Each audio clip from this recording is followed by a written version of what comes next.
Oke, ini adalah Klik Andi khusus. Siap. Kita kedatangan Mas Akram nih. Akram ini tokoh di balik Klik Andi yang melahirkan Klik Andi. Mungkin ada yang tahu, ada yang belum tahu juga. Mungkin biar ada kasih konteks. Akram adalah mahasiswa saya di Teknik Geodesi yang sudah lulus jadi alumni dan sebentar lagi akan berangkat ke Queensland untuk S2 dengan LPDP. Nah, selamat dulu nih. Matur nuwun sangat Pak Andi. Kayaknya semua orang yang deket Pak Andi, walaupun Pak Andi nggak memaksa, tetapi rasanya harus sih Pak sekolah studi lanjut itu. Saya merasa gitu tuh. Aku ingat juga dulu percakapan kita gini. Pressernya ada di dua sisi. Oke, apa sama apa Pak? Jadi misalnya di orang yang dekat aku mungkin seperti ada pressure. Iya. Di aku juga. Oh gitu. Misalnya gini. Oke. Kok anak itu nggak dapat beasiswa sih? Gitu. Oh iya. Oke, ternyata Pak Andi juga ngerasain ya. Saya sendiri juga Pak. Maksudnya saya kan bukan orang yang mikirin banget tentang masa depan itu gimana. Pokoknya yang ada di depan dulu dijalani. Tapi karena deket Pak Andi jadi kayak punya pressure, tapi ini pressure positif tentu. Jadi punya semangat lah. Jadi punya semangat buat melanjutkan studi, apalagi ke luar negeri lah minimal. Aduh deket Pak Andi, masa orangnya Pak Andi masa nggak lanjut gitu. Jadi ada semacam pressure seperti itu. Dan jadi kalau mau lanjut studi sama Pak Andi aja. Sering-sering sama Pak Andi, nanti ada pressure positif. Jadi sekali selamat ya. Matur nuwun sangat. Akan ke Queensland berangkatnya tanggal 10 Februari ya. Insya Allah 10 Februari. Kita mungkin mulai dari situ dulu. Siap. Ini kan sekarang orang lagi banyak nanya tuh kan berapa kali daftar segala macam. Kalau akan gimana? One shot langsung tembak langsung. Ini juga ada sedikit cerita nih Pak. Jadi beberapa kali saya itu di chat gitu sama teman, sama beberapa komunitas lah untuk mengisi gitu kan, untuk mengisi, Mas mau nggak mengisi webinar LPDP one shot gitu. Saya sih ngisi webinarnya mau, cuman mohon maaf saya nggak one shot gitu. Saya nggak one shot, jadi saya percobaan 2 kali, saya mencoba 2 kali dan yang lolos yang kedua ini Pak. Gitu. Berarti pernah gagal berarti gitu yang sekarang ini pernah gagal. Akan jadi lebih menarik nanti ceritanya semoga buat teman-teman yang mungkin pernah ngalami juga ya. Betul. Batch 1 2023 sama terus gagal, terus saya lanjutkan di batch 2 2023. Oke. Gitu.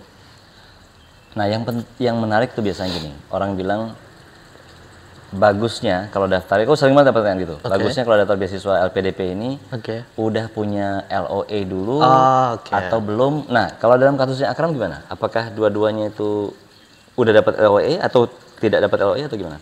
Nah kebetulan kalau saya barangkali kalau saya cerita soal LPDP itu jadi lebih legitimate ya Pak ya, karena saya menjalani LPDP ini cukup lengkap. Pernah gagal ya juga pernah, pernah berhasil ya alhamdulillah juga pernah, lewat LOE juga pernah, tanpa LOE juga pernah gitu. Nah yang batch 1 2023 kemarin itu dengan LOE. Yang pertama itu? Yang pertama, itu daftarnya berarti dulu, ya bulan-bulan ini sama, ini batch 1 2024 kan juga lagi bukaan ini Pak. Nah batch 1 2023 berarti setahun yang lalu, itu saya mencoba dengan LOE dan konsekuensinya kalau di LPDP dengan peraturan yang sekarang atau mungkin nanti coba dicek teman-teman yang mau mendaftar di 2024 ini bisa jadi berbeda, list universitas juga berbeda, pedoman juga bisa berbeda. Kalau listnya saya tahu berbeda, tapi kalau pedomannya mungkin berubah mungkin tidak. Jadi perlu dicek. Maksudnya list universitas yang bisa di Iya, betul. Jadi yang mungkin bekerja sama dengan LPDP gitu kali ya. Artinya bisa aja tahun ini ada sebuah universitas, mungkin tahun depan bisa jadi nggak ada. Iya. Atau sebaliknya. Betul. Yang saya tahu ada temen itu kemarin yang bilang kalau James Cook University yang di Brisbane juga, tapi agak jauh. Queensland. Itu, di Queensland, mohon maaf. Itu sudah tidak masuk list lagi. Yang sekarang ini? Iya, yang mulai 2024 ini tidak masuk list gitu. Kemarin teman ada yang cerita seperti itu, makanya perlu dicek lagi list universitasnya. Nah, kalau dengan peraturan yang saya rasa masih sama sampai tahun ini, kalau misalkan dengan LOE yang sudah unconditional, maka tidak perlu mengikuti TBS atau tes bakat skolastik. Tes bakat skolastik ini barangkali teman-teman padanannya seperti TPA. tes potensi akademik, padanannya ya Pak ya. Okay. Nah, kalau sudah punya LOA, maka tidak perlu TBS. Kalau sudah punya, artinya TBS bisa digantikan dengan LOA. Tapi kalau belum punya LOA, maka harus mengikuti TBS. Konsekuensinya seperti itu, dan harus mengisi 3 pilihan universitas yang ingin dituju. Tidak selalu 3. Kalau misalkan double degree, berarti ya 4 gitu. Karena ada program double degree juga dari LPDP. Artinya kita bisa memilih 3 opsi univ lah, kira-kira gitu. Yang univnya kerjasama berarti 4 gitu. Nah, yang pertama dulu batch 1 2023 saya mendaftar dengan LOA, jadi tidak ikut TBS. Yang batch kedua ini mungkin yang lebih seru untuk diceritakan Pak, karena waktu saya mendaftar, jadi tanggal 9 Juni 2023 itu pengumuman batch 1 2023, pengumuman kelulusan. Nah, saya tidak lolos. Kemudian dapat berita buruk, katakan kasarnya gitu ya. Iya, betul. Kemudian di hari berikutnya tanggal 10 itu sudah langsung bukaan batch kedua.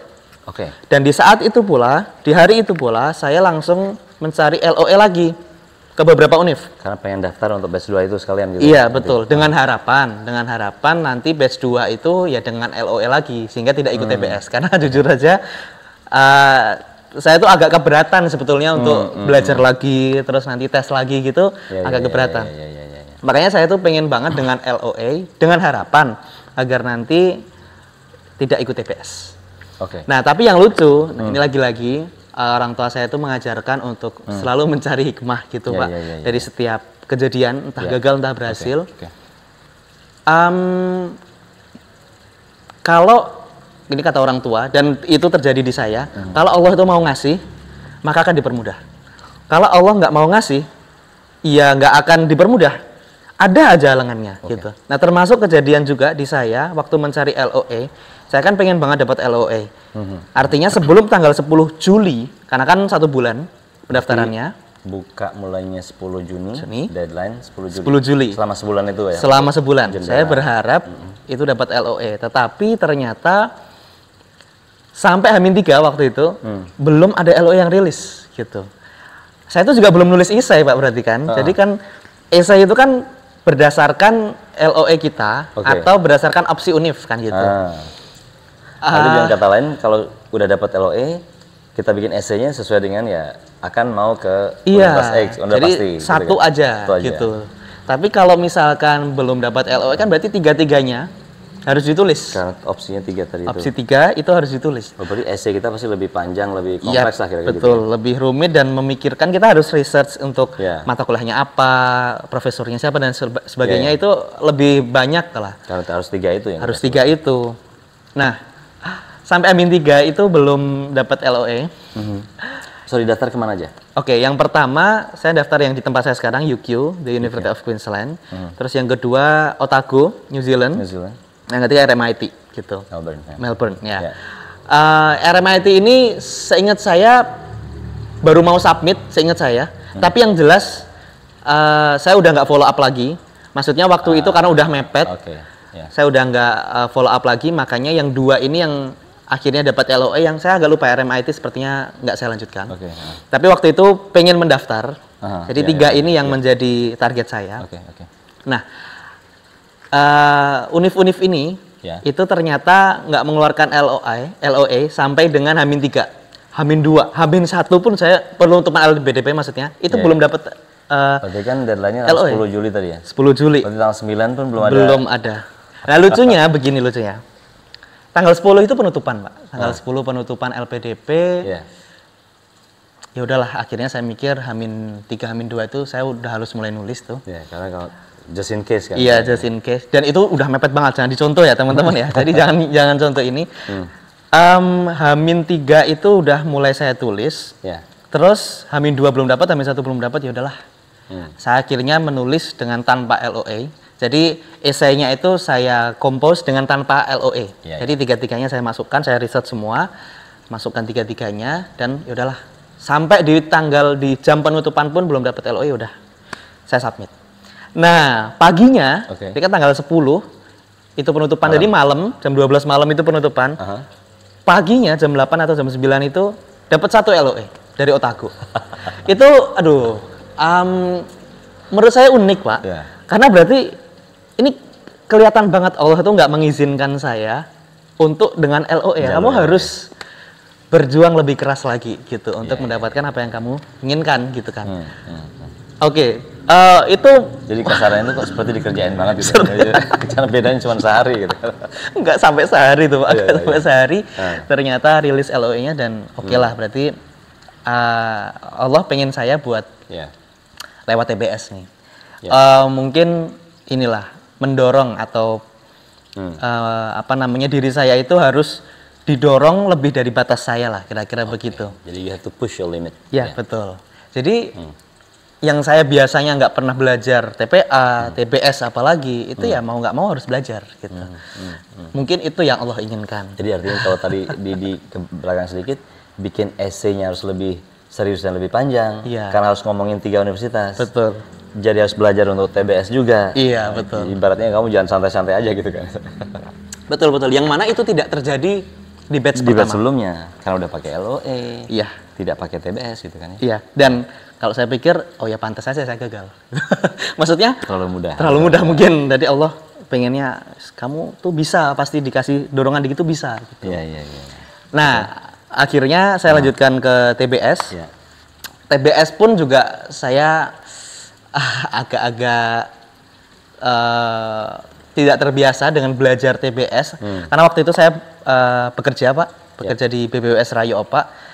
Yang mana nggak sempet lah untuk belajar, dan sebenarnya bukan nggak sempet sih, kayak capek aja mau belajar. Kalau pas udah selesai kerja pengennya ya tidur kan gitu. Biasanya kan orang kerja udah capek, pulang sampai rumah ya udah tidur kan gitu.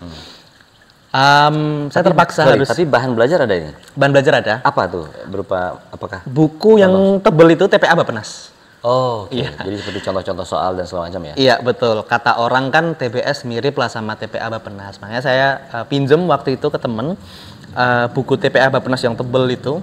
Warnanya hitam kuning itu covernya. Oke, aku potong dulu. Oke. Sudah ada buku TBS belum ya? Saya kurang tahu tuh, Pak. Saya kurang tahu. Karena jujur saja kalau setahu saya, Pak ya. TBS itu setahu saya ini, lagi-lagi setahu saya, TBS itu baru saya dengar istilah itu saat tes LPDP ini. Mungkin ada sebelumnya, saya kurang tahu, mohon maaf. Tapi setahu saya TBS ini baru ada setelah saya daftar LPDP ini. Oh, ada ya istilah TBS ya gitu, scholastic test gitu. Jadi memang didesain khusus buat LPDP jangan atau apa gitu, bisa jadi. Barangkali. Tapi istilah scholastic sih sebenarnya generic sih, karena gitu. UGM juga pakai kan istilahnya. Oke. Jadi UGM itu sekedar ini nih. Iya.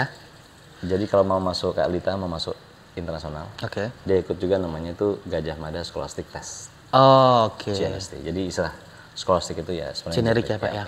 Oke, nah saya tuh baru tahu tuh dari LPDP, sebelumnya nggak tahu kalau ada tes-tes seperti itu. Jadi ada buku ya tadi ya? Ada buku TPA tapi. Nah, harusnya itu yang dipelajari kayak gitu ya? Iya.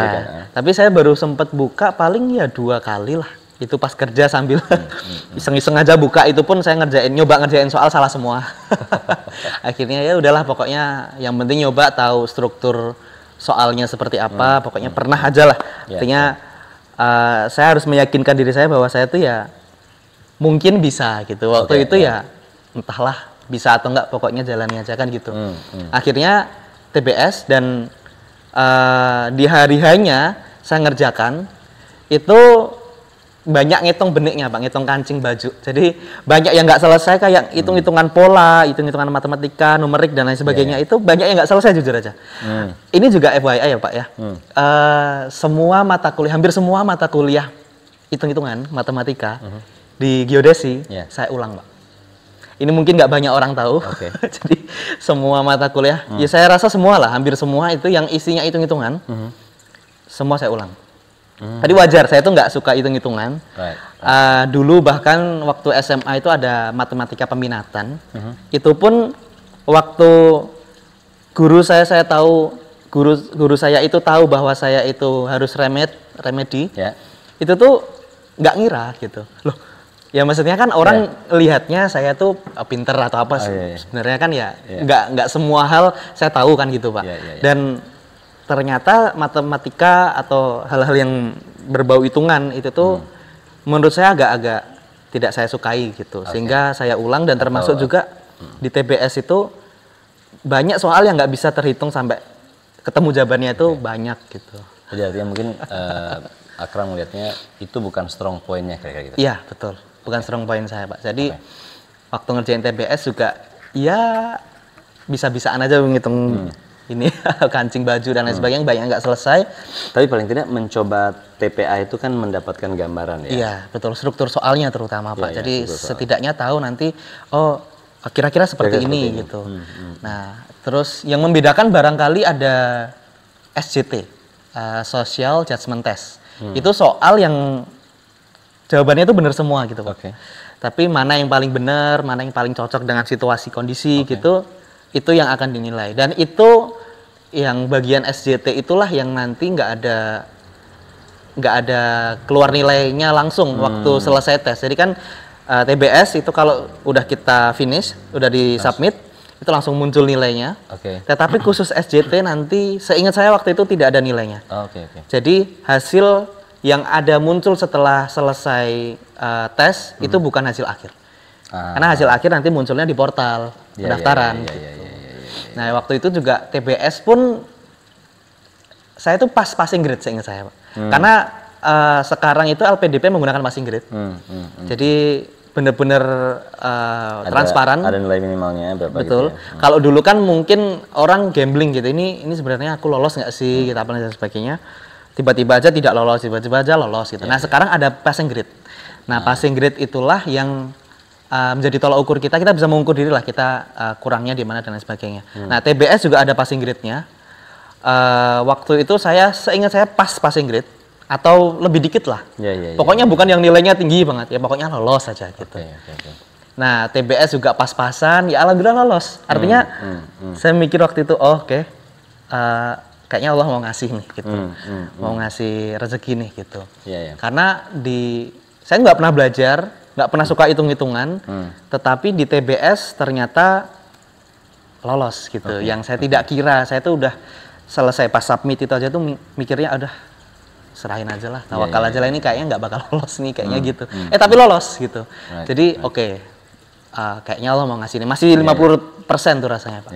Terus tahap terakhir ada tes substansi atau bahasa umumnya wawancara, interview. Ini barangkali yang menentukan kita lolos atau enggak. Karena mungkin Pak Andi juga pernah ngerasain jadi interviewer wawancara untuk beasiswa gitu. Yang namanya wawancara itu kan kadang agak subjektif ya, Pak ya. Atau tinggi karena subjektivitasnya sebenarnya. Nah, gitulah. Walaupun pasti punya rubrik, punya checklist yang harus ditanyakan apa segala macam. Tapi saya merasa tetap aja ada subjektivitas di situ, karena saya ngerasain di batch 1 itu saya dapat siang.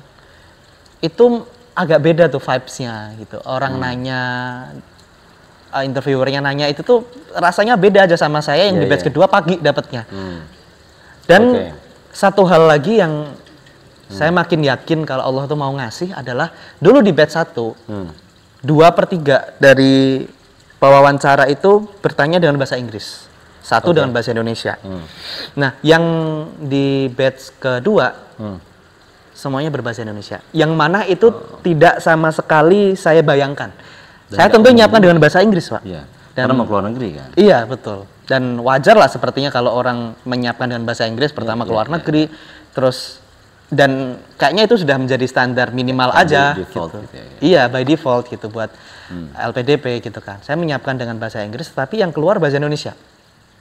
Selesai dari... Ada berapa wawancara? 3. Ada 3. Ketiga-tiganya bahasa Indonesia? Ketiga-tiganya bahasa Indonesia. Dan beliau tentu tahu Akram mau keluar negeri kan? Tahu, sangat-sangat tahu. Dan ditanya tujuannya kemana saja, terus macam-macam lah, bidang interestnya apa dan lain sebagainya. Artinya sangat tahu kalau saya mau keluar negeri, tapi berbahasa Indonesia. Itu yang saya sangat tidak expect-kan, bahwa saya diwawancara dengan bahasa Indonesia. Dan ketika selesai, saya udah yakin pasti saya lolos. Karena dari ketiga tahap itu Allah selalu memberi saya kemudahan. Kemudahan atau hal-hal yang kayaknya saya nggak kira bakal lolos kayak gitu-gitu. Ternyata Allah kasih kemudahan-kemudahan dan seketika selesai wawancara, saya yakin saya lolos. Dan benar akhirnya nanti pas pengumuman tanggal 7 November saya lolos. Jadi ada hal-hal yang dalam hidup saya itu merasa kalau udah dipermudah pasti bakal dikasih gitu. Tapi kalau memang Allah itu nggak mau ngasih, ya udah ada aja. Itu juga terjadi gini, Pak. Waktu saya kerja di BBWS itu, Serayu Opa itu, saya tuh mau ikutan lomba hackathon. Yes. Itu ya di bulan-bulan itulah, November, September, November itu barangkali. Saya mau lomba hackathon yang mana saya nggak ngira kalau jadi waktu kita konsultasi sama atasan-atasan, Pak, Bu, gini gitu, hackathon itu kan lomba yang isinya data analytics gitu. Nah, kita belum pernah ada yang ikut, saya pun juga belum pernah ikut, dan pengen memberanikan diri ikut sama teman-teman balai kemarin. Dan waktu konsultasi ke atasan, kita ngobrol apa segala macam, dan kita bilang deadline-nya tanggal sekian gitu, saya lupa pasnya. Yang mana ternyata kita salah baca. Ternyata besok deadline-nya. Ya udah, walaupun kita bisa submit dengan ya kita nyebutnya bangun candi, Roro Jonggrang dalam waktu semalam gitu kan, kita selesaikan, ya udah nggak bakal dikasih, nggak akan dikasih, nggak lolos juga akhirnya. Walaupun udah dikebut, udah apa dan sebagainya ya, kayak gitu-gitu terasa tuh Pak. Waktu ngerjain pun saya udah kerasa, saya nggak bakal dikasih nih. Ya tapi tetap harus diselesaikan karena kan itu tanggung jawab bersama. Cuman saya itu merasa kalau mau dikasih pasti dipermudah. Kalau nggak mau dikasih, ada aja halangannya. Akhirnya waktu itu balik ke wawancara tadi udah bahasa Indonesia segala macam, mungkin chemistry-nya juga nyambung rasanya gitu ya. Makanya pas keluar udah kayak yakin gitu ya. Waktu di batch 1 itu Pak, saya itu merasa kok ada yang nggak nyambung antara interviewer dengan saya. Jadi ada pertanyaan itu yang diulang-ulang sama interviewer 1, udah selesai nanya, diulang lagi sama interviewer 2. Itu kayak seolah-olah entah ragu, entah apa, mohon maaf waktu itu beliaunya kurang paham sama materinya, sama esai saya dan lain sebagainya. Kemudian di batch kedua, wawancaranya itu sangat nyambung dan sangat mengalir. Saya membicarakan banyak hal tentang geodesi geomatika. Walaupun saya merasa ini bukan orang yang dari latar belakang geospasial, tapi beliaunya itu nyambung. Sangat nyambung dan sangat mudah diajak ngobrol. Jadi saya nyebutnya malah seperti ngobrol, nggak interview gitu Pak. Dan ya itu kerasa sangat-sangat, ternyata diberi kemudahan. Jadi ini bayangkan ya, kita bersiap-siap untuk bahasa Inggris, interviewnya ternyata bahasa Indonesia, itu pastilah membuat kita lebih rileks kan. Sangat. Kita bahasa sendiri gitu ya. Sangat. Jadi saya nggak kira itu terjadi. Dan ternyata saya kan mikirnya wawancara LPDP dengan bahasa Indonesia itu mitos. Saya mikirnya gitu, bahkan dalam mindset saya itu udah nggak mungkin terjadi lah. Tapi ternyata terjadi, bahkan untuk luar negeri gitu, tujuan luar negeri. Saya nggak mengira itu sama sekali. Menarik sekali ini ya. Jadi, tapi tadi kan keyakinannya Akram tadi menyebut bahwa ya kalau dikasih itu tanda-tandanya akan mengarah ke situ biasanya gitu. Itu tadi itu keyakinan personal ya. Betul. Mungkin lebih ke sini sekarang. Kalau kita bandingkan, pertama daftar nggak diterima, padahal pakai LOE. Kedua daftar tidak pakai LOE, malah lewat tes malah diterima gitu kan. Nah, itu mungkin bagi banyak orang tuh bukan aneh sih, tapi artinya tidak seperti yang mereka bayangkan. Aku aja terus terang membayangkannya, loh kalau udah pakai LOE ini udah lebih sakti nih. Saya pun mikir gitu juga dulu Pak. Jadi ternyata tidak selalu begitu. Tidak selalu. Saya pikirnya LOE itu juga udah senjata lah. Hampir pasti keterima. Saya mikirnya dulu gitu. Makanya saya dulu pede sekali. Pede banget. Terus ketika sekarang tanpa LOE harus ikut tes. Tesnya pun juga saya ragu sama diri saya sendiri. Tapi itu aja udah menimbulkan keraguan tersendiri di sepanjang jalan gitu kan. Betul. Nah, selain tadi kan kita bicara soal lebih ribet ya kalau tidak pakai LOE gitu ya. Ada nggak sih yang sebenarnya ternyata kalau nggak pakai LOE itu juga oke kok ternyata, atau ada hal-hal yang lebih menguntungkan atau apa, gimana sih ngerasakan? Saya baru tahu setelah lolos Pak. Sebelumnya saya tuh agak mikir sebetulnya. Berarti kalau pakai LOE mudah karena tahapnya lebih singkat, lebih sedikit. Tapi kalau dengan tanpa LOE berarti tahapnya lebih banyak dan lebih rumit. Terus kenapa LPDP buka ini? Apa manfaatnya gitu? Kenapa ada juga orang yang memilih jalur ini gitu? Saya baru tahu setelah dapat. Jadi saya tuh baru tahu gini. Kalau kita tanpa LOE, kita harus memasukkan 3 pilihan waktu mendaftar. Nah, 3 pilihan ini kemudian nanti masih bisa berubah ternyata setelah lolos dalam jangka waktu 18 bulan. Itu masih bisa kita rubah pilihan kita. Jadi 3, kalau misalkan nanti kita ternyata menemukan tempat atau univ yang lebih cocok, terus kita bisa buktikan itu, kita submit pergantian univnya ke LPDP dan diterima, berarti kita bisa pindah. Jadi kita harus minta approval dulu ya Pak ya. Lebih fleksibel juga ya kalau iya. gitu ya. Makanya saya tuh pikir, oh ternyata orang-orang itu pada mau mendaftar dengan tanpa LOE karena tahu di belakang masih bisa berubah dalam waktu 18 bulan gitu. Jadi kasarnya kan gini ya, katakan Akram ketika mendaftar itu kan mengajukan 3 tadi itu ya? Iya. Queensland, Otago, RMIT misalnya. Iya, betul. Katakan kemudian diterima. Iya. Tapi kan ketiga-tiganya belum dapat LOE-nya nih. Iya. Setelah diterima oleh LPDP barulah mengusahakan gitu ya. Tapi kalau di situ mau berubah pikiran, pengen ke Oxford, katakan ke Harvard, mungkin gitu maksudnya? Masih mungkin. Masih bisa berubah. Itulah mengapa orang-orang ya tertarik juga dengan tanpa LOE gitu. Lo kan saya mikir di awal, kalau dengan LOE lebih singkat, kok banyak juga orang yang mau jalur itu gitu ya. Dengan jalur tanpa LOE. Karena jujur aja, barangkali saya juga nggak termasuk yang membaca lengkap ya Pak ya. Jujur aja nih, pedomannya itu panjang dan sangat-sangat lengkap sebetulnya. Cuman saya tidak termasuk orang yang membacanya lengkap karena bagi saya kalau sudah tahu poin-poin yang penting maka sudah cukup gitu. Tapi kalau misalkan mau membaca lengkap ya pasti akan lebih lengkap lagi pengetahuannya. Cuman bagi saya nggak semuanya itu relate ke saya, nggak semuanya saya butuhkan sehingga saya hanya baca yang poin-poin yang saya butuhkan aja. Nah, ternyata ada poin pengetahuan seperti itu yang mana kalau misalkan kita dengan LOE itu tidak ikut TBS, tapi sudah tidak bisa mengganti pilihan lagi. Tapi kalau misalkan tanpa LOE, maka harus ikut TBS, tapi masih bisa mengganti pilihan dalam waktu 18 bulan. Oke, itu sebenarnya itu mungkin kalau ngomong agak nakal nih ya. Katakan saya mau daftar LPDP. Iya. Ini nakal tapi ya. Oke. Sebenarnya pengennya ke sebuah universitas yang sangat keren. Oke.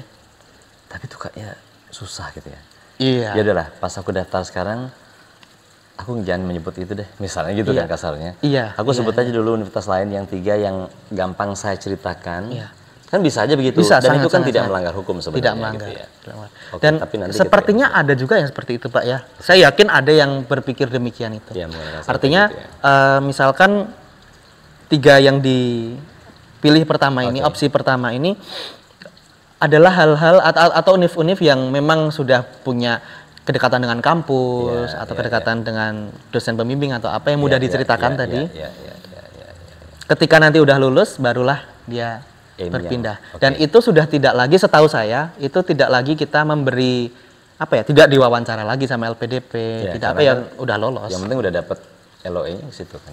Betul. Jadi udah dapat LPDP-nya, kita mau pindah bisa. Kalau Akram dalam konteks tadi itu dapat LOE-nya, tadi kan kita belum clear tuh, dapat LOE yang Queensland tadi. Iya. Itu setelah dapat beasiswa atau sebelum dapat udah dapat LOE-nya?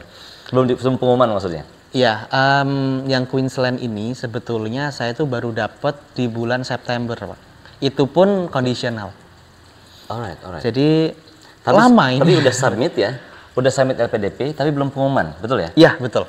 Udah saya belum pengumuman. Betul. Di tengah jalan dapat LOE. Ya. Itu pun conditional. Apa conditionnya? Nah, ini barangkali juga bisa tips buat teman-teman ya Pak ya.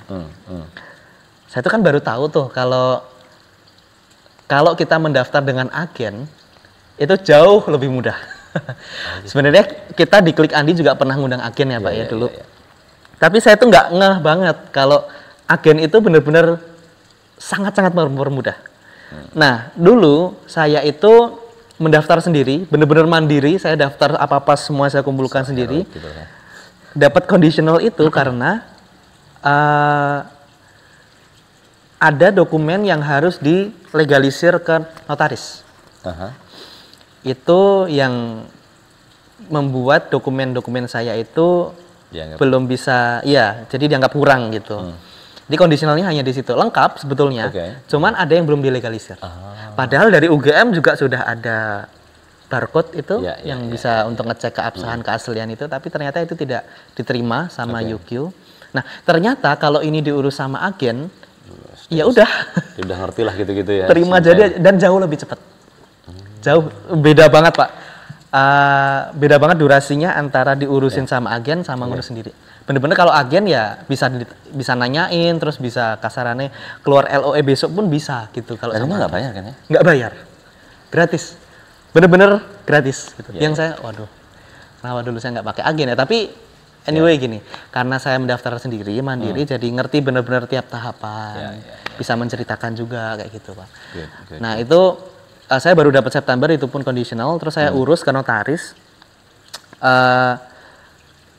Waktu itu ini juga bagi saya pertolongan juga Pak. Saya itu ditolong sama notaris. Jadi awalnya saya itu mau legalisir ke seorang notaris gitu, kantor notaris yang ada di Ring Road Timur, karena dekat sama kantor saya di dekat Janti. Nah waktu saya udah masuk kantornya, ternyata ibunya notaris itu baru keluar gitu. Padahal saya butuh banget segera gitu kan. Nah, karena ibunya baru keluar ya udah nih mau cari mana lagi saya pikir gitu kan. Saya cari di Google Maps tuh. Kemudian saya dapat satu notaris yang beliau itu alumni UGM, masih muda, angkatan 2014 kalau nggak salah. Pak Ferry Viradamo kalau nggak salah saya namanya. Beliau itu menolong saya bener-bener. Jadi saya tuh kontak, langsung dibalas. Bisa Mas langsung aja ke kantor. Waktu di kantor saya tuh nggak ngira. Beliau itu menyambut saya. Maksudnya, aduh saya tuh siapa sih gitu. Tapi beliau, oh Mas Akram ya, silakan Mas silakan. Saya terharu betul, saya terharu betul. Nah waktu saya konsultasi apa segala macem, terus bapaknya minta dokumen yang asli untuk dilihat, dibandingkan dengan yang fotokopian, udah langsung dilegalisir, selesai. Itu 5 menit selesai Pak. Dan soal biaya, ini beliau sangat-sangat baik, karena waktu itu dokumen saya tidak dipungut biaya untuk dilegalisir. Itu dokumen saya tidak bilang ini untuk semua orang, tetapi beliau itu melihat saya sebagai orang yang lulusan UGM juga, sama-sama satu alma mater, pengen sekolah ke luar negeri, terus saya diminta cerita apa segala macam gitu, terus beliau udah Mas dibawa aja. Saya merasa aduh pertolongan beliau, dan beliau tuh bilang gini, Mas nanti ini aja direkomendasikan ke teman yang lain. Oke, kalau gitu kita kasih ini nih. Siap.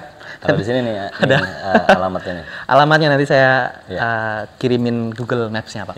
Itu beliau sangat-sangat membantu, dan beliau bilang nanti kalau udah berangkat, udah sampai sana kabarin ya Mas ya. Saya pengen tahu bahwa saya menolong dan jenengan juga bisa meraih impian gitu. Saya artinya itu di bulan apa itu? Ya sekitar September, November, awal sebelum pengumuman pokoknya. Perlu kabarin tuh kalau udah diterima sekarang. Siap. Kalau dikabarin saya sudah kasih tahu, cuman beliau bilang nanti pas di sana gitu. Mas nanti foto Mas gitu, kirimin ke saya. Itu siap Pak. Siap. Itu juga salah satu bentuk pertolongan barangkali Pak, saya rasakan. Dan itu kan sebenarnya sangat spontan aja. Nyari di Google, terus ketemu, malah ketemu orang baik. Jadi tidak ada, bukan karena misal dikenalin siapa segala macam. Sama sekali enggak. Nah itu tadi kembali ke itu, kalau sudah memang tanda-tandanya ke arah dikabulkan, maka banyak hal yang terjadi yang mengarah ke situ ya. Betul. Kalau sederhananya, singkatnya kayak tadi yang saya bilang Pak, kalau mau dikasih pasti dipermudah. Kalau nggak mau dikasih, udah pasti ada aja. Artinya begitu dokumen itu dilegalisir, Ya. karena itu merupakan syarat yang dianggap belum lengkap, terus dikaitkan ke situ. Iya. Lewat Itu online pun gitu. masih agak lama tuh Pak.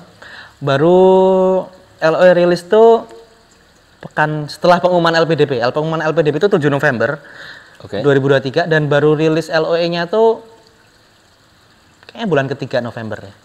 Pekan ketiga November. Oh, jadi ujungnya nih tetap saja LOE itu keluarnya setelah dapat LPDP. Iya, akhirnya. betul. Walaupun mendaftarnya sudah Betul. berbulan-bulan. Ini barangkali dari berbagai LOE yang pernah saya cari, Queensland ini paling lama Pak. Ya bayangkan, saya daftar itu 10 Juni 2023. Baru benar-benar rilis yang unconditional, finalnya, itu tuh di pekan ketiga November 2023. 5 bulan loh. Lebih. Ya. Pak Andi kan juga tahu Pak, saya mendaftar dulu pernah Iya, di Glasgow ya Pak ya. Glasgow. Nah di Glasgow UK. Terus habis itu pernah juga di Twente di ITC itu. Terus itu pun di Glasgow bener-bener semalam ya Pak ya. Kurang dari 24 jam. Dari 24 jam. Yang Twente juga dalam waktu ya kurang lebih 1 pekan. Iya. Terus saya juga daftar di Otago. Nah, yang Otago ini yang menarik. Yang tadi saya udah ceritakan, dia baru rilis di tanggal paginya 11 itu berarti 11 Kira-kira mungkin pagi. sebulan lah kira-kira. Sebulan sehari lah kira-kira gitu ya. Ini menarik untuk disampaikan ke teman-teman juga. Kenapa LOE yang lama ini jadi menarik diceritakan? Karena kalau di luar negeri LOE itu secara umum ya, itu cepat gitu. Jadi Akram pernah daftar di Glasgow, malam submit, besok udah keluar gitu kan? Iya betul. Kalau nggak salah gitu ya. Jadi ini yang karena bikin kita surprise bahwa oh ternyata di luar negeri itu bisa semudah itu. Iya. Betul kan? Betul. Rasa nggak ada teman-teman kita tuh rasa kayak, aduh nyari LOE itu kayaknya berat gitu kan? Iya. Pernah kan ketemu teman-teman seperti itu? Banyak orang yang ngira itu cari sekolah di luar negeri, cari sekolahnya nih Pak ya. Iya. Cari sekolah di luar negeri itu menakutkan. Karena mungkin bakal dites ini itu, wawancaranya ini itu gitu, yang mungkin bagi sebagian orang tuh menakutkan. Ternyata setelah saya mencoba sendiri di beberapa kampus, tidak semenakutkan itu. Bahkan saya mikir, karena kemarin ada teman-teman persiapan keberangkatan LPDP, PKLPDP itu yang cerita kalau daftar di HI UGM, terus di mana ya, pokoknya di UGM, di UI gitu, di ITB, itu ada wawancaranya S2 gitu. Yang saya nggak ngira loh, lebih susah ya ternyata ya di Indonesia. Atau gimana Pak Andi yang kaprodi? Itu benar. Pak Andi yang kaprodi gimana tuh? Orang daftar ke Geomatika aku wawancarain semua kok. Andi sendiri langsung? Langsung. Jadi ada kemarin tuh kita 24 orang yang daftar, lumayan juga. Itu benar-benar aku wawancarain satu persatu. Ada satu bahkan yang karena pas dia masuk kayaknya udah oke banget, tapi ada satu dokumen yang agak meragukan, aku telepon lagi. 2 kali wawancara. Aduh. Jadi memang betul sih. Dalam konteks itu ya rasanya memang kayak lebih rumit gitu. Lebih sulit masuk ke perguruan tinggi Indonesia dibandingkan di luar. Walaupun ini sih aku tidak mau mengatakan semua perguruan tinggi di luar itu segampang atau nggak gitu kan. Kita tidak mau ngomong gitu. Tapi betul-betul secara prosedur itu banyak sekali yang memang lebih singkat, lebih simpel. Iya, betul. Ya kan? Bahkan jadi cukup mengajukan syarat aja secara online, udah gitu kan? Betul. Hasilnya. Bahkan saya itu beberapa kali daftar hanya itu aja Pak, submit di form yang sudah ada di websitenya. Dan gitu kan? sebenarnya UKIO ini University of Queensland ini termasuk yang paling sederhana proses ininya. Berkas-berkasnya lah, tidak banyak lah yang disubmit. Tapi ya itu tadi lama gitu. Kalau tanpa agen dia benar-benar lama gitu. Bahkan nggak hanya pendaftarannya tuh Pak. Saya pikir barangkali juga termasuk kurikulum. Mungkin lebih mengerikan di kita Pak. Karena gini, saya tuh membayangkan. Kan udah baca kan silabusnya di sana kan? Betul. Saya itu kan kemarin habis KRS-an, selesai KRS-an. Ada namanya course profile gitu. Itu benar-benar sudah siap semuanya, apa tugasnya, bagaimana bentuk asesmennya, ujiannya, apa segala macam udah ada di situ. Ada beberapa dan mungkin hampir semuanya yang di semester ini itu ujiannya tuh online, Pak. Ujiannya online gitu. Asesmennya apa dan segala macam itu banyak kan online gitu.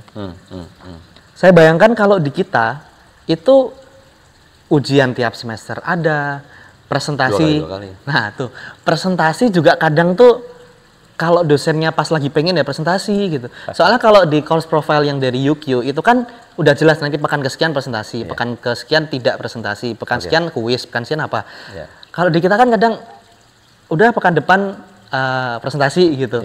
Itu jadi, tergantung mood dosennya. Tergantung mood dosennya. Terus masih harus ada tesis yang mana ini untuk beberapa univ di luar negeri barangkali tesis itu tidak wajib untuk S2 gitu. Apalagi misalkan di UK yang mungkin S2 itu cuma setahun gitu, yang program setahun itu sangat mungkin tidak ada tesis kan gitu Pak.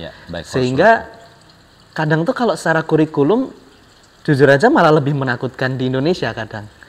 Yang mana ini mungkin tidak sering tersampaikan tuh Pak ke teman-teman yang pengen lanjutin studi ke luar negeri. Yang mana bikinnya di luar negeri udah nyeremin dulu gitu dibanding di Indonesia. Padahal kalau secara kurikulum, secara cara mendaftar itu mungkin lebih menakutkan di kalau sini itu, gitu. Aku confirm juga itu. Jadi misalnya pertama prosedur pendaftaran. Pertama karena memang begini sih Akram ya. Australia yang aku tahu. Pendidikan itu kan adalah revenue. Pendidikan itu sektor yang betul-betul digunakan sebagai sumber pendapatan oleh negara dan itu kan sah ya. Makanya attitude-nya itu seperti marketing bisnis. Kalau kamu bisa permudah atau buat si klien nyaman, ya itu dia, gitu kira-kira. Makanya semua prosedur segala macam itu lebih mudah, itu satu. Nah, kedua soal mereka paham sekali orang yang S2 itu macam-macam kok tujuannya. Ada yang mau profesional, ada yang menjadi akademisi, ada yang apa gitu ya. Sehingga mereka desainlah S2 yang memang beda-beda. Kalau saya ingin desain sebuah S2 tidak untuk peneliti, yang usah ada tesis kira-kira gitu kan. Betul. Makanya muncullah by course begitu segala macam. Jadi aku somehow setuju bahwa ada banyak hal yang lebih mudah gitu somehow ya. Walaupun kita kan nggak bisa juga bilang ya udah kalau gitu keluar negeri aja. Tapi kan ada syarat lain. Betul. Bahasa Inggrisnya, TOEFL-nya gitu kan. Jadi artinya dengan mengatakan jika kita memenuhi syarat gitu, kadang-kadang bisa aja kita rasa keluar negeri itu lebih mudah. Itu maksudnya kan. Betul. Jadi ini. Dan ngomongin soal syarat ya Pak ya. Saya itu termasuk yang punya prinsip gini. Usaha mentok kiri, tapi hasil mentok kanan. Jadi kalau di game, misalkan Mobile Legends atau apa, kalau semuanya settingan itu mentok kanan, itu berarti yang highest semua. Jadi yang mentok kanan kita bahasanya. Mentok kanan itu berarti yang mentok-mentok semua ke kanan tapi. Jadi highest semua. Nah, tapi kalau mentok kiri itu lowest. Settingannya gitu.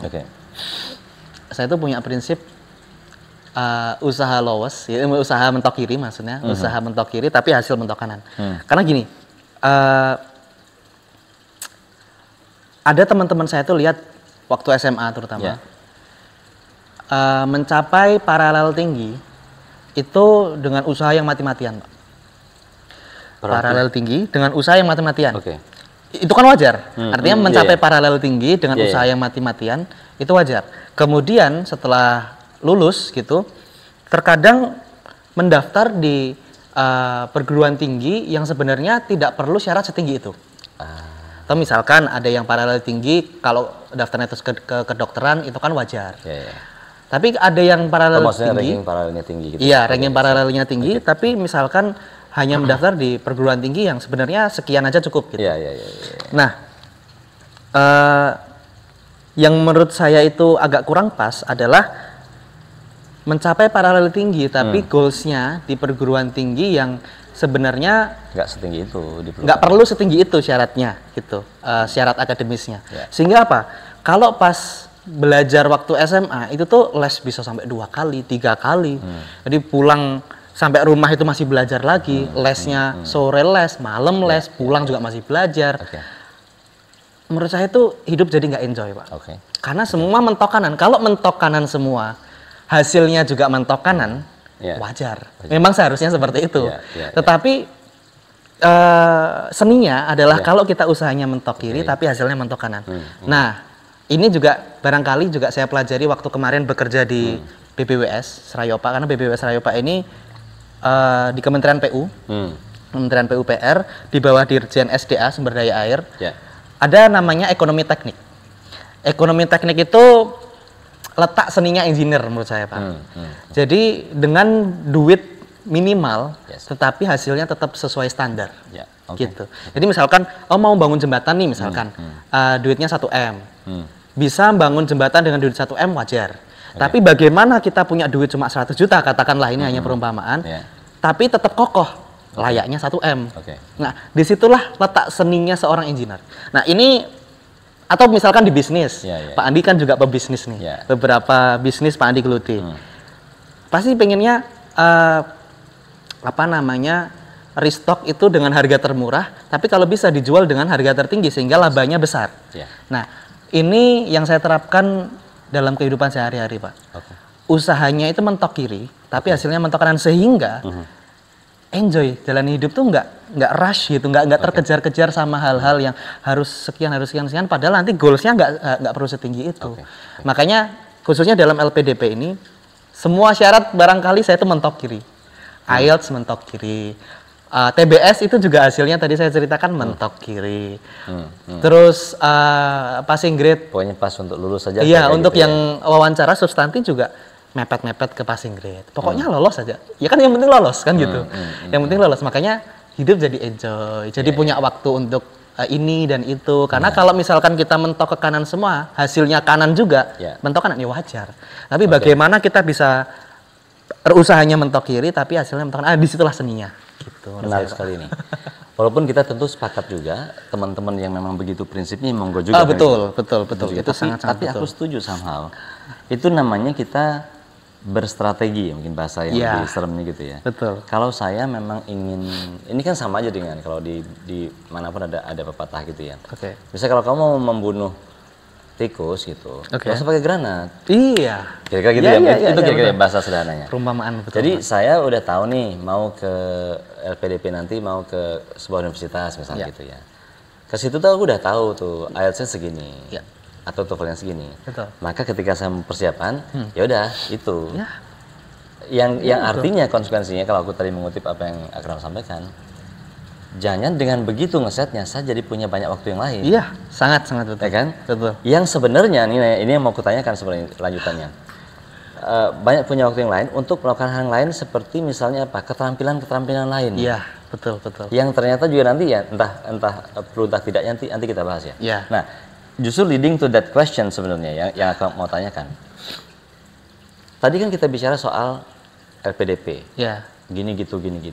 Diperlukan orang yang keren gini. Gitu yang kita punya mindset kan. Sebenarnya nih tadi kan kamu bilang usaha mentok kiri dan segala macam. Jadi kesimpulannya tuh apa yang membuat menurut refleksi sendiri ya. Yang membuat seorang Akram diterima. Iya kan? Kalau aku nih dugaanku ya. Akram tuh memiliki juga hal-hal yang di luar pakem-pakem akademis. Yang mungkin ada perannya, yang bisa jadi itu dicapai karena ya ada waktu-waktu tersisa tadi itu, yang tidak digunakan untuk les 5 kali tadi itu, gitu nggak logikanya? Coba mungkin bisa di ini. Saya itu juga sebenarnya belajar hal ini juga salah satunya dari Pak Andi, yang paling signifikan dari Pak Andi, bahwa Pak Andi sering mengumpamakan handphone kita itu fungsi utamanya adalah untuk telepon. Tetapi tidak pernah diberitakan atau diiklankan handphone itu untuk telepon.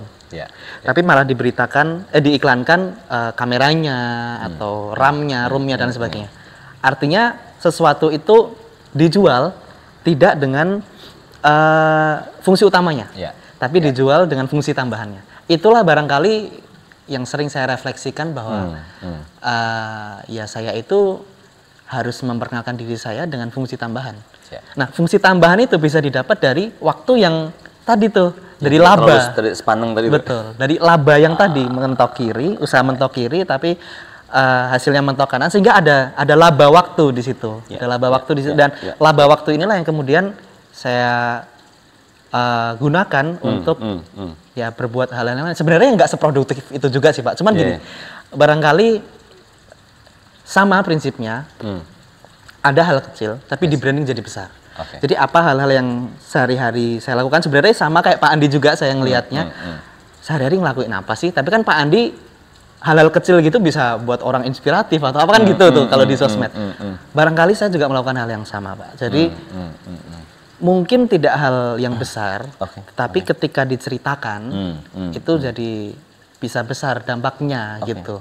Nah, itu yang saya juga lakukan di laba waktu ini tadi. Jadi berbuat hal-hal yang sebenarnya nggak sering, kecil-kecil aja atau jarang-jarang aja, tapi nanti bisa di branding aja bisa menjadi cerita gitu ya. Betul, jadi gede gitu. Tapi tadi itu yang menurutku tuh cukup aku juga tersentak secara positif ya. Yang kan tetap semuanya perlu waktu.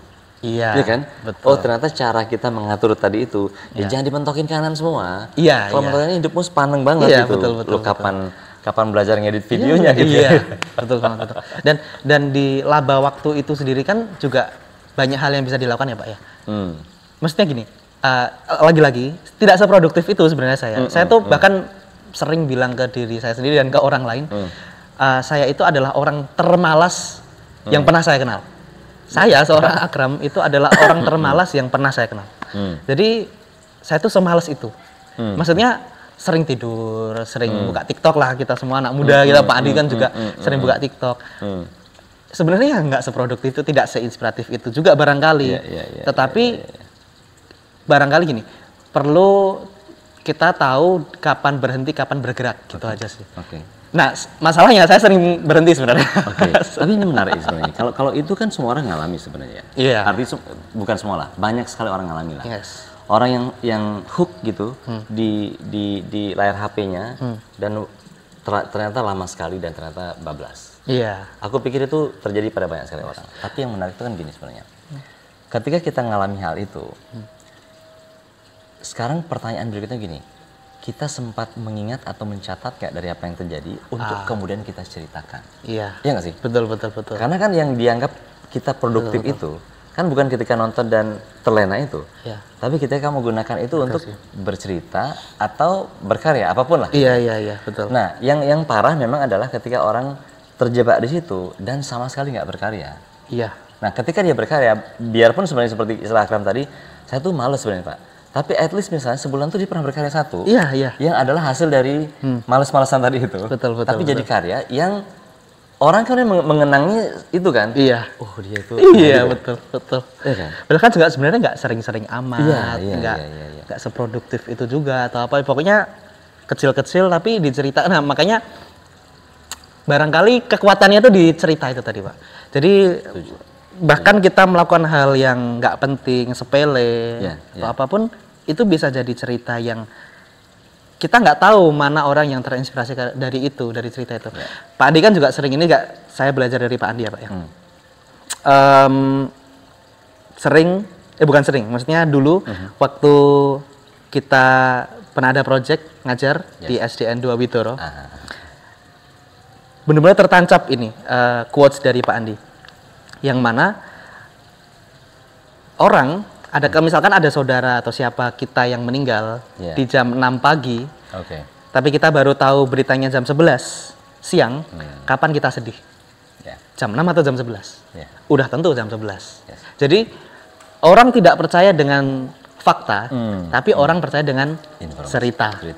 Itulah mengapa saya selalu terapkan itu, barangkali orang itu perlu tahu dari apa yang kita ceritakan, gitu. Artinya kalau kita nggak cerita ya orang nggak tahu, gitu. Bahkan sebaik apapun kita, secerdas apapun kita, sesimpel bahwa kita buruk pun, tapi kalau misalkan kita cerita yang baik, nyatanya orang akan cerita yang akan taunya yang baik itu kan, bukan yang buruk. Gitu. Ini simple ya sebenarnya. Katakan ada 11 hal baik terjadi pada hidup kita. Tapi kita nggak pernah cerita.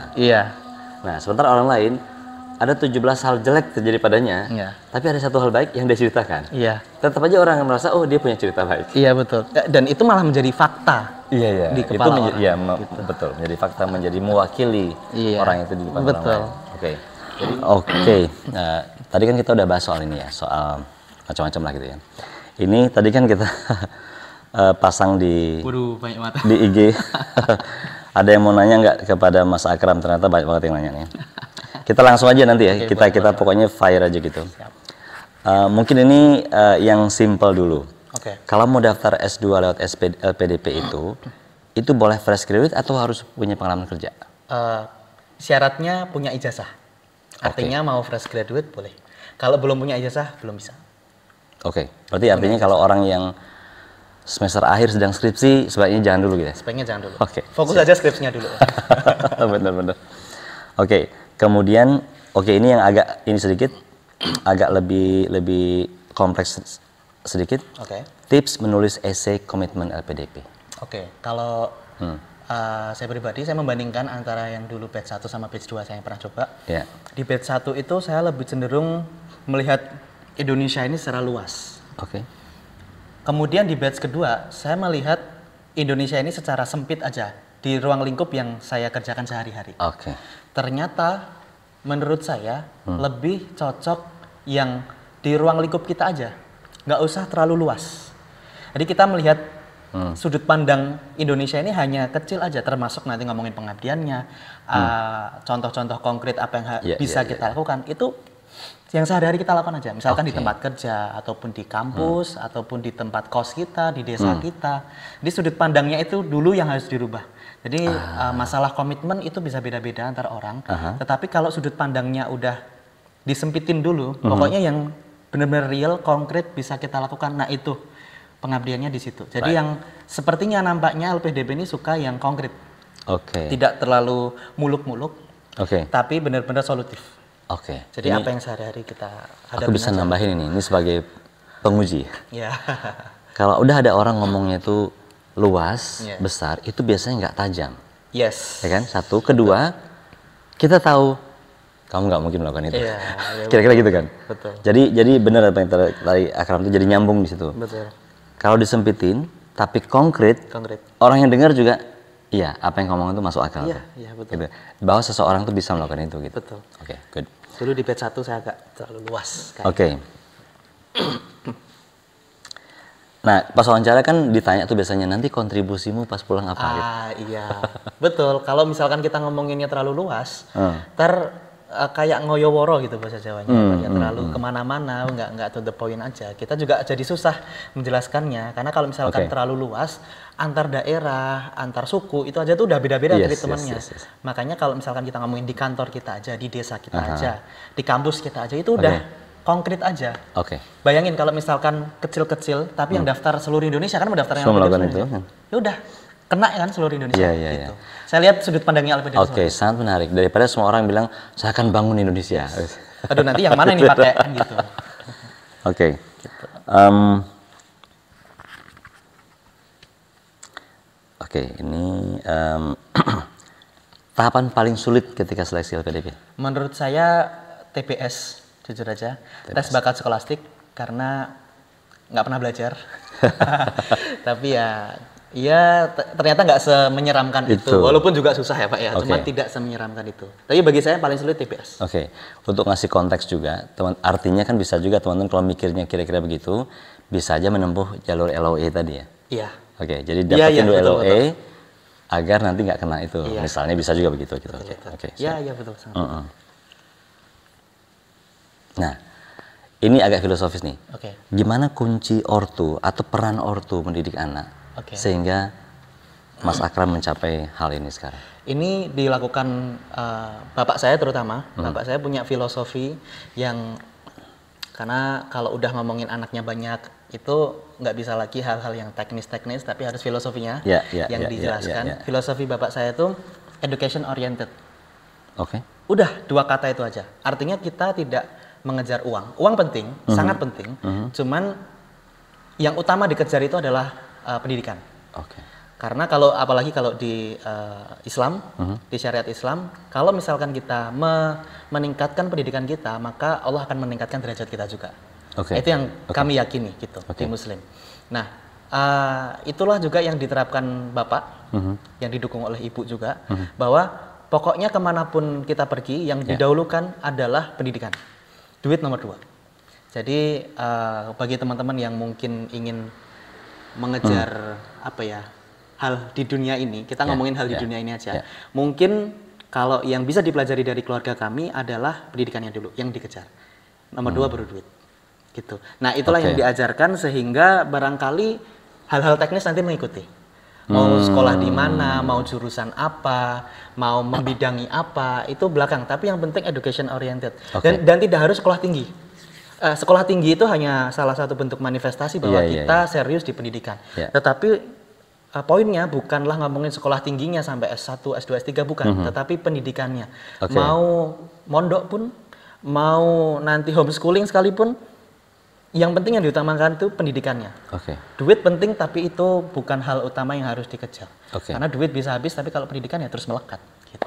Luar biasa. Itu yang diajarkan Bapak. Dan saya ini kebetulan paham keluarganya Mas Akram ini. Memang dari berapa? 5 bersaudara? Iya, 5 bersaudara. Per saat ini nih statusnya kira-kira gitu ya. Satunya sudah S3. Ya. Satunya ya sudah arti menyandang gelar doktor. Satunya sebentar lagi mudah-mudahan. Betul. Satunya sedang S3. Sedang S3. Yang nomor 4 sedang S2. Iya. Di Korea. Betul. Mas Akram akan berangkat S2. Iya, betul. Jadi artinya kan apa yang disampaikan tadi, arahnya harus jelas ke pendidikan. Iya, betul. Dan ternyata memang secara teknis ngikutin juga itu. Iya. Kan mau tidak mau orang akan terarah untuk sekolah tinggi segala macam gitu ya. Tentu pengaruh saudara-saudara yang lebih tua tentu. Iya. Ada kebetulan memang Mas Mbak saya pertama, mas saya yang pertama sih Pak, yang paling menurut saya sangat berjasa karena beliau lah yang membabat jalan, membuka jalan, membukakan jalan bagi adik-adiknya ini untuk bisa menempuh studi S2 dan S3. Beliau lah yang mencontohkan kepada kami, gini loh kalau sekolah S2, gini loh kalau sekolah S3, gini loh cara hidupnya di luar negeri, gini cara hidupnya di Jogja pertama dulu terus di luar negeri. Beliau mencontohkan segala hal sehingga kami bisa mengikuti beliau, dan beliau pun ini ternyata juga sebenarnya terinspirasi juga dari Bapak Ibu gitu. Yang mana Bapak Ibu ini tidak pernah menuntut, pertama tidak pernah menuntut anak-anaknya itu sekolah tinggi. Tetapi mas saya itu punya semangat untuk kalau Bapak minimal S1, kami harus minimal S2 gitu. Sehingga dari semangat itu terus orang tua kami itu punya semacam standar. Kalau mau menikah itu harus minimal S2. Maksudnya kaminya. Ini nggak ngomongin calon mantunya ya Pak ya. Kita maksudnya ngomongin ke anak-anaknya ini. Jadi punya kesadaran sendiri lah. Iya. Aku kalau belum S2 terus nikah kayaknya gimana? Kira-kira gitu lah ya. Betul. Jadi ya mau nggak mau terus meningkat gitu. Dan dulu anak 1, 2, 3 alhamdulillah berhasil S2 di dalam negeri. Kemudian baru ditingkatkan tuh Pak. Somehow itu ditingkatkan sama orang tua standarnya S2 luar negeri untuk anak nomor 4 sama 5 karena melihat anak 1, 2, 3 ini berhasil. Gitu. Jadi kalau ini saya ceritakan ke teman-teman yang mungkin tidak terlalu education oriented, itu mungkin akan kejam. Tapi bagi kami itu udah kesadaran. Jadi orang tua kami yang sangat kami kagumi adalah meminta hal yang standarnya tinggi, tetapi kami itu tidak terasa seperti diperintah. Tapi kami ditumbuhkan kesadarannya. Kalau udah tumbuh kesadarannya ya udah jalan sendiri. Gitu. Tidak pernah diminta, tidak pernah diperintah, terutama diinstruksikan tidak. Jadi kan kadang-kadang gini, orang bicara soal parenting, ya kan, dan selalu ada pro kontra, selalu ada kritik. Misalnya parenting gaya kejam, itu selalu diskusinya nggak akan pernah selesai tuh aku yakin. Iya, betul. Jadi jadi sangat mungkin nih ketika ada orang tua yang memiliki standar tinggi terhadap anaknya, itu akan tertuduh orang tua yang kejam. Iya. Ada situasi yang memang menggambarkan itu ya kan. Betul. Tapi itu ternyata patah di sini. Iya. Jadi kan, jadi tidak selalu soal tuntutannya apa, tapi bagaimana orang tua berjalan menuju tuntutan itu mungkin ya. Iya betul. Karena saya merasa orang tua kami itu tidak pernah mengajari, tapi cenderung membersamai. Ini teringat sekali karena waktu kecil kami kan 5 bersaudara, yang 4 ini laki-laki, 1 perempuan, anak nomor 2. Nah, bapak saya dulu seorang geodetic engineer juga, dan beliau sering keluar Jawa gitu. Karena sering keluar Jawa, akhirnya 4 orang anak ini kan cowok-cowok ini kan harus diajari sholat Jumat. Karena sholat Jumat wajib bagi laki-laki. Nah, karena bapak nggak ada di rumah, akhirnya yang menggantikan peran bapak ini adalah ibu. Akhirnya tidak pernah kok bapak ibu tuh bilang kalian harus sholat Jumat, cowok-cowoknya harus sholat Jumat. Nggak pernah bilang gitu. Tapi ibu kami itu gonceng kami itu berempat bareng-bareng ke masjid untuk diajari ini loh sholat Jumat itu seperti ini, waktunya jam sekian sampai jam sekian di masjid dan lain sebagainya. Itu dibersamai. Nggak pernah kami itu diajari secara hanya verbal. diperintah. Iya, secara verbal nggak pernah. Kamu matiin TV misalkan. Kamu harus baca doa. Harus sholat Jumat, nggak pernah. Tapi dibersamai. Jadi nggak pernah kami itu merasa diperintah. Kami cenderung lebih ditumbuhkan kesadarannya dengan dibersamai. Nah, itu yang saya kagumi dari orang tua. Dan kami itu tidak pernah dibandingkan, Pak. Misalkan berlima, ini loh kamu tuh harusnya kayak mbakmu, kamu tuh harusnya kayak masmu yang ini, atau kamu tuh kayak adikmu. Enggak. Orang tua memilih untuk mendorong talenta masing-masing. Karena kami berlima ini masing-masing punya kelebihan kekurangan masing-masing. Saya nggak bisa menyontoh semua mas mbak saya, dan mas mbak saya juga mungkin tidak bisa mencontoh semua yang bisa saya lakukan. Kami punya kelebihan kekurangan masing-masing, dan itu sama orang tua mending didukung satu-satu, beda-beda. Aku sangat percaya itu karena kebetulan saya mengenal semua keluarga ya, bertemu dengan semua saudara juga, bapak ibu. Aku kagum sekali dengan relasi sebenarnya itu, relasi antar anak ini, ya yang luar biasa lah. Jadi itu luar biasa lah. Nah, ngomongin soal relasi itu Pak, barangkali kami tidak seperti saudara-saudara yang lain yang kedekatannya itu tampar-tamparan, jambak-jambakan, cubit-cubitan, enggak seperti itu. Mungkin saya tuh hanya merasakan itu dulu waktu kecil, waktu sangat-sangat kecil. Nah, kedekatan kami tidak seperti itu, bahkan salim pun ya pas ketemu aja, maksudnya sangat jarang juga kami lakukan salim, sekedar salim. Kedekatan kami itu lebih ke kedekatan emotionally attached mungkin ya Pak, tapi tidak physically gitu. Jadi istilahnya kalau bahasa Inggris itu love language-nya beda. Iya, betul. Bukan physical touch. Tapi apa ya seperti itulah. Kami saling mendukung, bercanda tawa bersama, diskusi bareng-bareng, tapi bukan yang kedekatan yang unyel-unyelan. Oke. Sangat paham. Karena bayangkan saya SD itu 2005, mas saya yang pertama 2005 udah masuk kuliah. Jadi kami hampir nggak pernah tinggal bareng gitu. Lanjut dikit ya, masih ada waktu sedikit lagi. LPDP itu harus punya sertifikat TOEFL ITP kah? ITP? Sorry. Nah, atau barangkali setiap tahun bisa beda-beda ya Pak ya. Please cek di panduannya tiap tahun, tiap batch gitu. Seingat saya paling mudah ini dulu diajarin sama mas mbak saya yang pernah daftar LPDP juga. Jadi pernah daftar LPDP tapi tidak dilanjutkan atau tidak keterima ya, mas mbak saya. Udah paling gampang pokoknya IELTS. Pikirin satu aja. Karena kalau kita mikirin banyak, sebenarnya dari segi harga juga sama, belajarnya pun juga kurang lebih sama. Udah pikirin satu aja, fokus aja. Kalau IELTS ya IELTS, baca panduan, lihat satu, ini udah gitu. Walaupun banyak opsinya, tetapi kamu lihat IELTS sudah IELTS saja, fokus ke situ terus sampai akhir.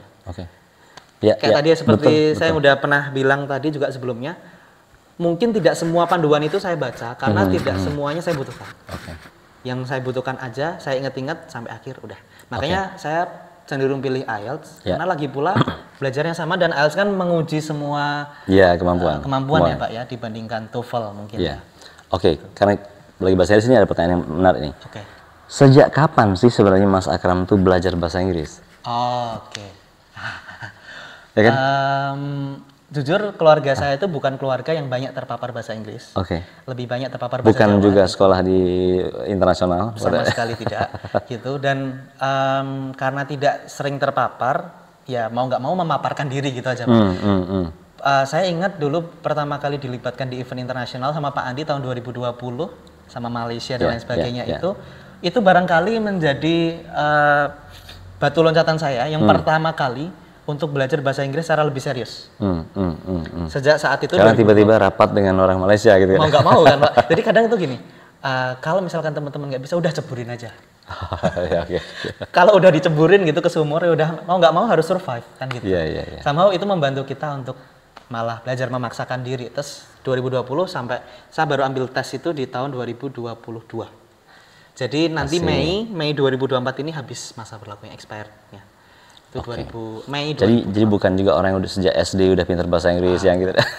Saya tidak merasa seperti itu, paling yes no aja dulu Pak gitu.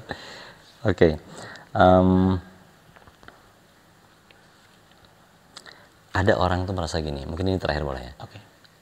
Kurang yakin dengan kemampuan saya. Jadi melihat LPDP itu udah kayak aduh gitu loh. Iya. Pasti ada yang merasa gitu kan. Kita pun kadang ngerasakan hal seperti itu. Iya. Itu gimana tuh? Menurut Ada saya, pesan nggak? Gini Pak, nggak apa-apa kok kita merasa kayak gitu. Kadang itu perlu diakui aja. Jadi hal-hal yang negatif, hal-hal yang overthinking, terus anxiety apa segala macam itu diakui dulu aja. Bahwa itu memang terjadi dalam hidup kita, nggak apa-apa. Gagal apa segala macam itu memang harus diakui bahwa itu ada di dalam diri kita. Nah, masalah nanti mendaftar takut apa gimana, saya perlu clearkan ke teman-teman semua bahwa tidak semenakutkan itu ternyata kalau udah dicoba. Serius, saya dulu juga menjadi juri bagi diri sendiri ya Pak ya.